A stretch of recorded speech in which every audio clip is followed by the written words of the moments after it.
Hi starting లోనే మనకి ఒక సీక్రెట్ ల్యాబ్ కనిపిస్తుంది. అక్కడ మనుషులను మాలిక్యూల్ లెవెల్లో స్కాన్ చేసి ఒక ప్రత్యేకమైన పదార్థంగా మారుస్తుంటారు. కానీ అప్పుడే అక్కడ ఒక పెద్ద బ్లాస్ట్ జరిగి లోపల వాళ్ళు సృష్టించిన ఆ వింత జీవులన్నీ ల్యాబ్ నుండి తప్పించుకొని బయటపడతాయి. దీని తర్వాత ఒక వారం గడిచాక యుద్ధం వల్ల పూర్తిగా నాశనం అయిపోయిన సిటీని చూస్తాం.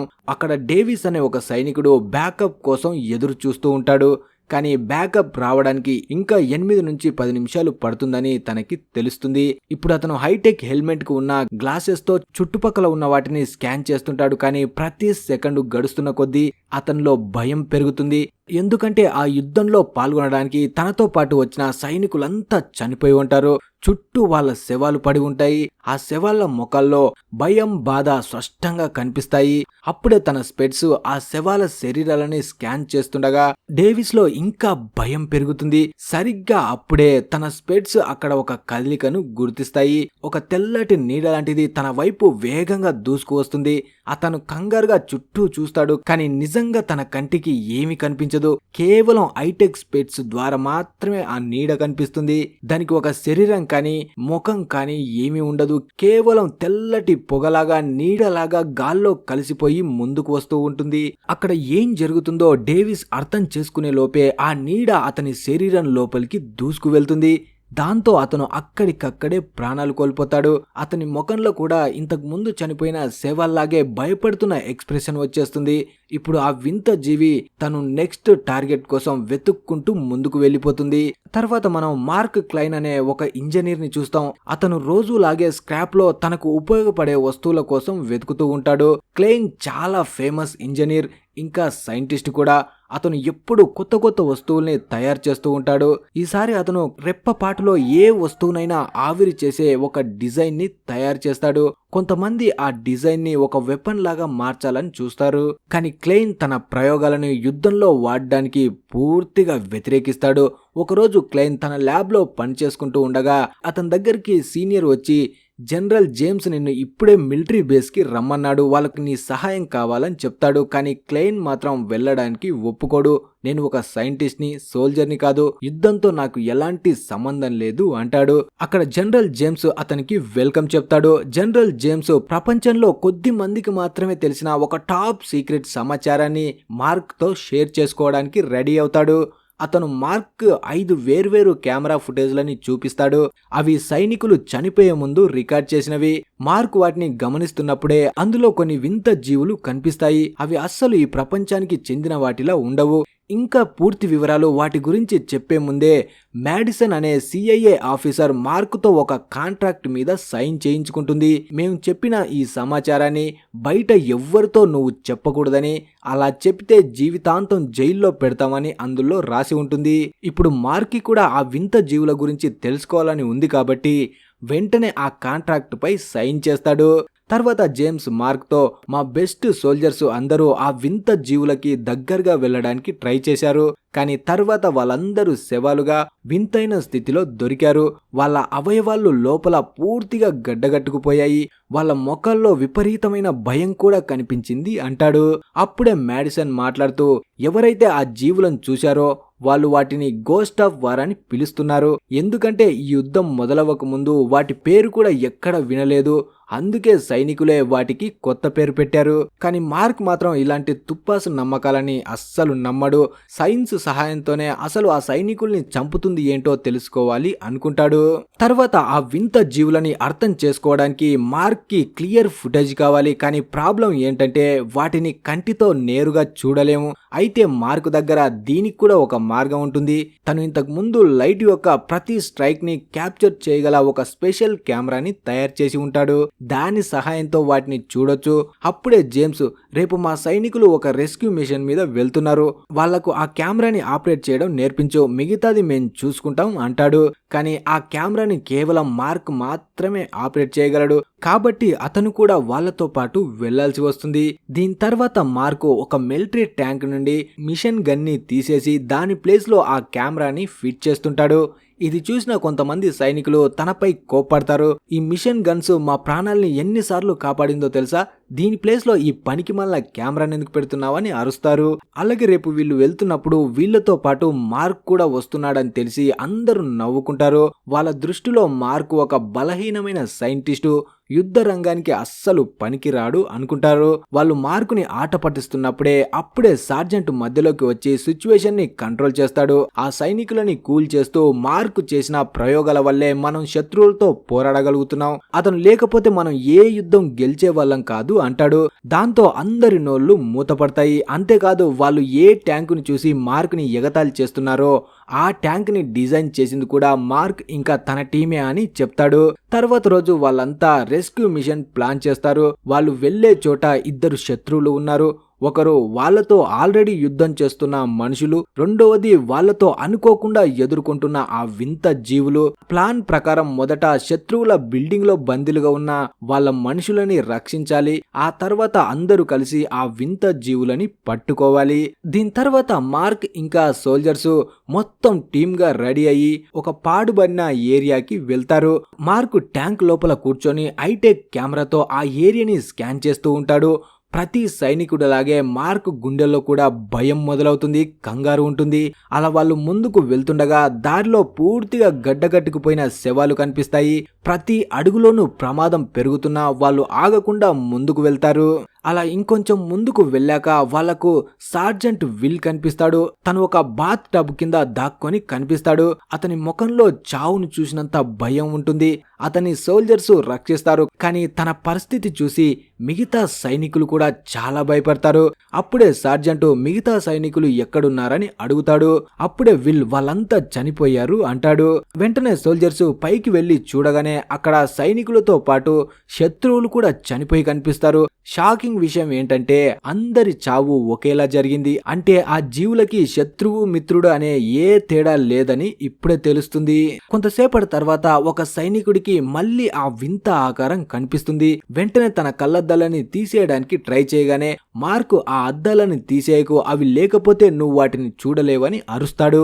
వెంటనే ఆ సైనికుడు భయంతో తన గన్తో కాలుస్తాడు. కానీ బుల్లెట్లు ఆ వింత జీవి లోపల నుంచి దూసుకు వెళ్తాయి, కానీ వాటికి మాత్రం ఏమీ అవ్వదు. వెంటనే ఆ వింత జీవులు అతని శరీరం నుండి వెళ్ళగానే ఎటువంటి గాయం లేకుండానే ఆ సైనికుడు కింద పడి చనిపోతాడు. సార్జెంట్ వెంటనే అందరికి వార్నింగ్ ఇస్తాడు. కానీ అప్పటికే చాలా ఆలస్యమైపోయింది. ఒక్కరొక్కరిగా సైనికులంతా చనిపోతుంటారు. ఆ ఆకారాలు గాల్లో వెళ్తూ కంటికి కనిపించకుండా ప్రాణాలు తీస్తుంటాయి. అప్పుడే మార్క్ అందరినీ వెనక్కి వచ్చేయమంటాడు. కానీ మ్యాడిసన్ మాత్రం ఖాళీ చేతుల్లో వెనక్కి వెళ్ళలేము అంటుంది. ఇప్పుడు అక్కడ ఉంటే ఎవ్వరు ప్రాణాలతో బతకరని మార్క్కి బాగా తెలుసు. సరిగ్గా అలాగే జరుగుతుంది. కొద్దిసేపట్లోనే చాలా మంది సైనికులు చనిపోతారు.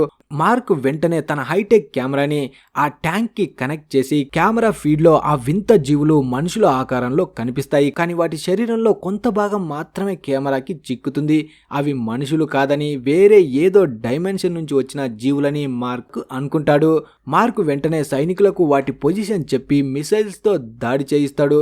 ఒక సైనికుడు మిసైల్ లాంచ్ చేస్తాడు. కానీ ఆ క్రీచర్స్ మీద ఆ బ్లాస్ట్ ఎటువంటి ఎఫెక్ట్ చూపదు. మిసైల్ వాటి లోపల నుండి దూసుకు వెళ్తుంది. అలాగే ఇంకో సైనికుడు కూడా చనిపోతాడు. మిగిలిన సైనికులు ప్రాణాలు కాపాడుకోవడానికి అక్కడి నుండి పారిపోయే క్రమంలో అనుకోకుండా శత్రువులు పెట్టిన ల్యాండ్ మైన్ పై కాలు వేస్తారు. దాంతో పెద్దగా బ్లాస్ట్ జరిగి వాళ్ళ ట్రక్కులు ట్యాంకులు తిరగబడతాయి. కొంతమంది అక్కడికక్కడే చనిపోగా మిగిలిన వాళ్ళు ఎలాగోలా బ్రతకడానికి ట్రై చేస్తారు. మార్క్ ఇప్పుడు ఒక విషయం అర్థమవుతుంది. తన హైటెక్ కెమెరానే వాళ్ళకు ఉన్న ఏకైక ఆయుధం. ఎందుకంటే దాని ద్వారా మాత్రమే ఆ వింత జీవులని చూడగలరు. ఆ కెమెరా చాలా బరువుగా ఉన్నా మార్క్ దాన్ని వదలకుండా తీసుకొని పరిగెత్తాడు. అలా మార్క్ ఇంకా అతని టీం ఆ జీవుల నుండి తప్పించుకొని ఒక పాడుబడిన బిల్డింగ్ లోపలికి వస్తారు. అప్పుడే మ్యాడిసన్ తలకి గాయమై రక్తం కారుతూ ఉంటుంది. అదే బిల్డింగ్ లో వాళ్ళకి ఒక రేడియో ఆపరేటర్ కూడా కనిపిస్తాడు. అతను ఇంతకు ముందు వచ్చిన టీంతో కలిసి ఇక్కడికి వచ్చి ఉంటాడు. కానీ వాటి నుంచి తప్పించుకొని ఈ బిల్డింగ్ లో ఇరుక్కుపోతాడు. అప్పుడే మార్క్ అందరితో, ఈ జీవులు మనుషుల్లాగే ఉన్నాయి, అవి నన్ను చూశాయి కూడా, కానీ అవి ఎలా పనిచేస్తాయో నాకు ఇంకా అర్థం కావడం లేదు అంటాడు. ఆ తర్వాత వాళ్ళు ఆ కెమెరాను బిల్డింగ్ 3వ అంతస్తులో ఇన్స్టాల్ చేస్తారు.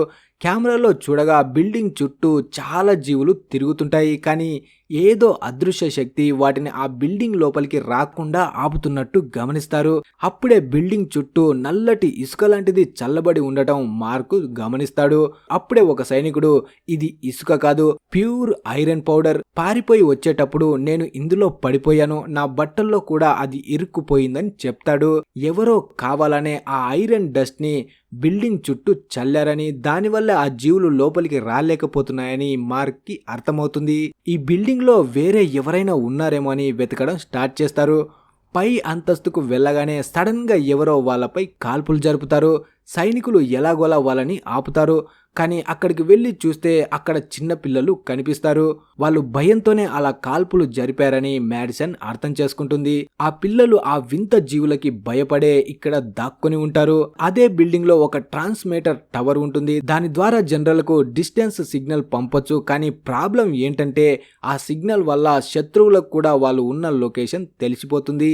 కానీ సార్జెంట్ మాత్రం ప్రస్తుతం మనకి ఇక్కడ ఉన్న ఈ వింత జీవులే మన శత్రువులు, ఎలాగైనా సిగ్నల్ పంపితేనే మనం బయటపడగలం అంటాడు.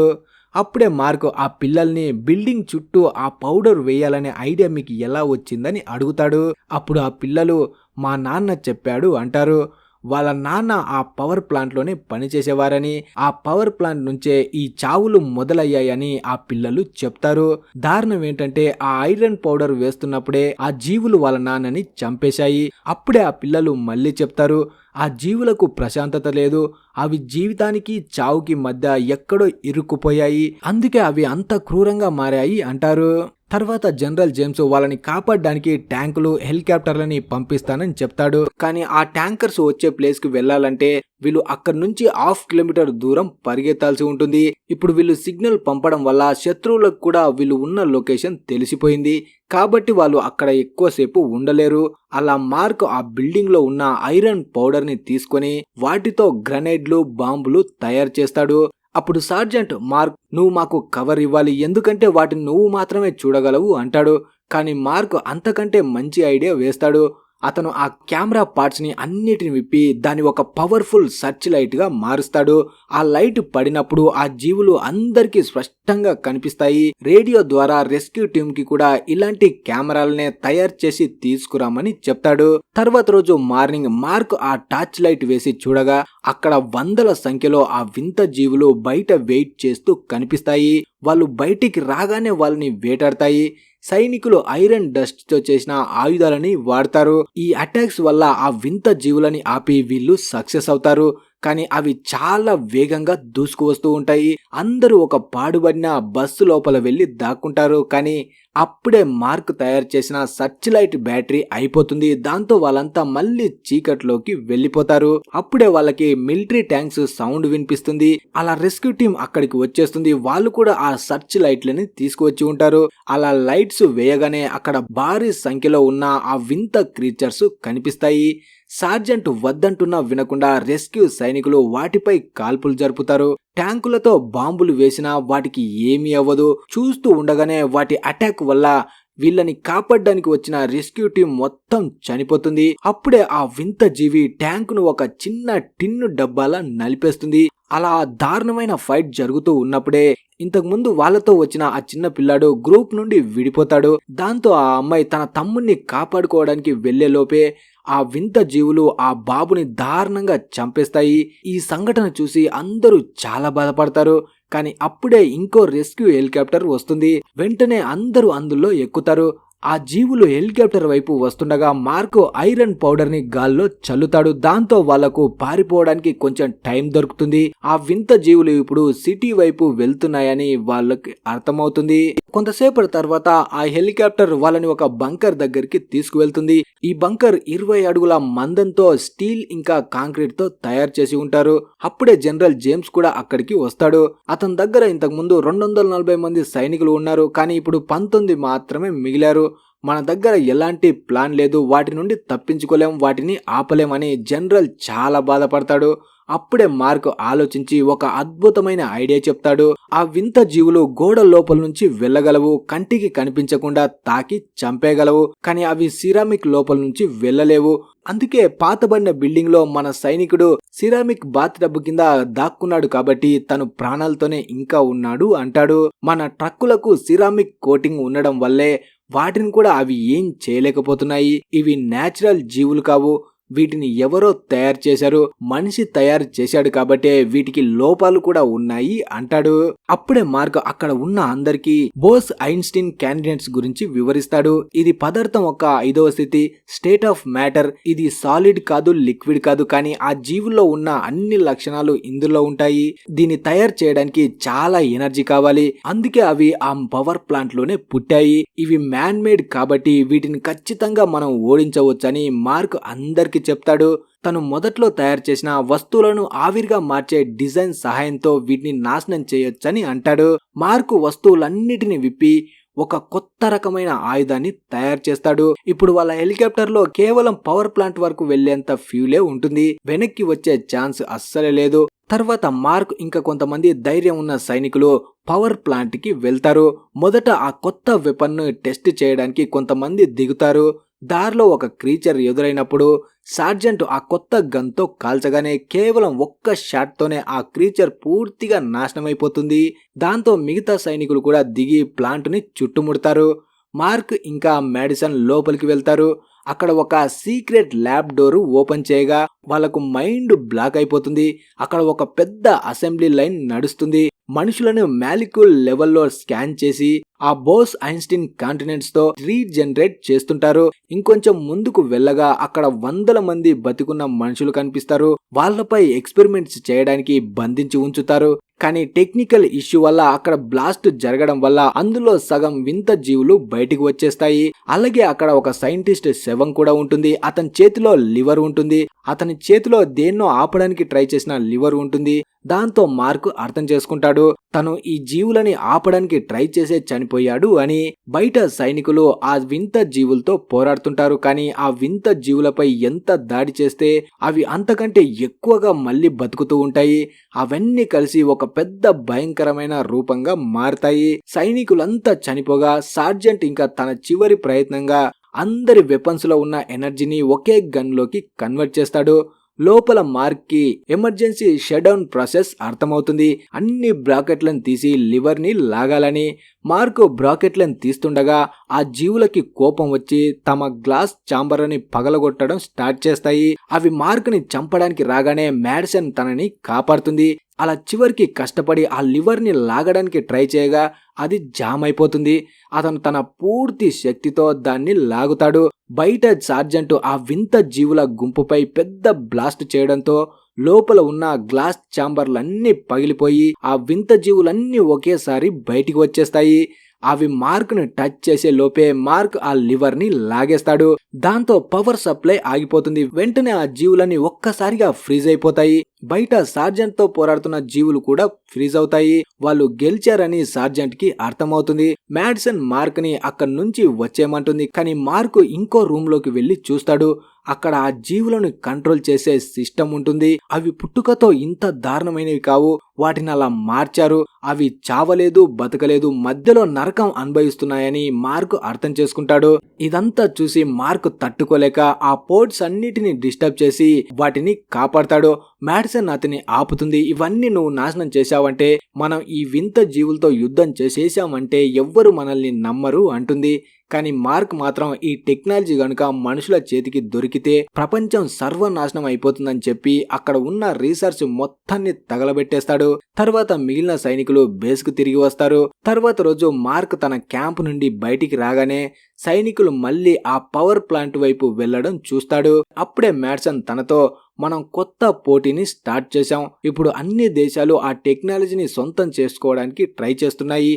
ఎవరైతే దాన్ని కంట్రోల్ చేస్తారో వాళ్ళే ఈ ప్రపంచాన్ని ఏల్తారని చెప్తుంది. కానీ మార్క్ పని మాత్రం ఇప్పటికీ పూర్తయింది. మళ్ళీ ఎప్పుడు అవసరమైతే అప్పుడు వస్తానని మార్క్ నవ్వుతూ అక్కడి నుంచి వెళ్ళిపోతాడు. అలా ఈ మూవీ ముగుస్తుంది. మరి ఈ మూవీ మీకు ఎలా అనిపించింది అనేది కింద కామెంట్ చేసి చెప్పండి. అలాగే వీడియో నచ్చితే లైక్, షేర్, సబ్స్క్రైబ్ తప్పకుండా చేయండి. Thanks for watching. Yeah.